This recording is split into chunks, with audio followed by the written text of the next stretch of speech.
बिस्मिल्लाहिर्रहमानिर्रहीम। आपका मेज़बान है, मैं एक दफ़ा फिर आपकी खिदमत में हाजिर है। आज हम आपके लिए लेकर रहे हैं एक पब्लिक क्वेश्चन, और वो पब्लिक क्वेश्चन ये है कि अगर एक शख्स ट्रेन से कूद जाए तो उसके साथ क्या होगा। हम ये कह रहे हैं कि एक शख्स अगर ट्रेन से कूद जाए तो उसके साथ क्या होगा। हमने ये नहीं बताएगा वो ट्रेन चल रही है या रुकी हुई है। तो आए चलते हैं पब्लिक का रिव्यू चेक करते हैं कि पब्लिक इसके बारे में क्या अपने ख्यालात क्या देती है।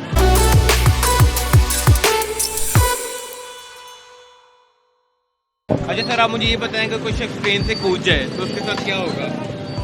मर जाएगा सर, और क्या होगा। ट्रेन से कूद जाना है उसने, यहाँ हाथ पांव टूट जाएंगे और कुछ नहीं होगा। एक शख्स ट्रेन से अगर कूद जाए तो उसके साथ क्या होगा। उसके साथ क्या होगा कुछ भी नहीं यार, मसलन उसको चोट लगेगी।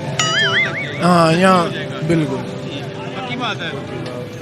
उसकी मौत ही होगी और क्या होगा।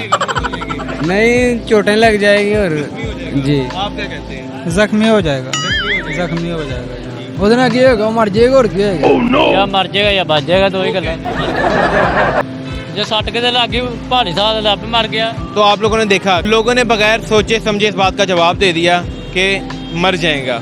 हालांकि उन्होंने ये नहीं पूछा कि वो ट्रेन खड़ी है या वो ट्रेन चल रही है। किसी ने कहा जख्मी हो जाएगा, किसी ने कहा मर जाएगा। इसी के साथ अपने मेज़बान अहमद को दीजिए इजाज़त।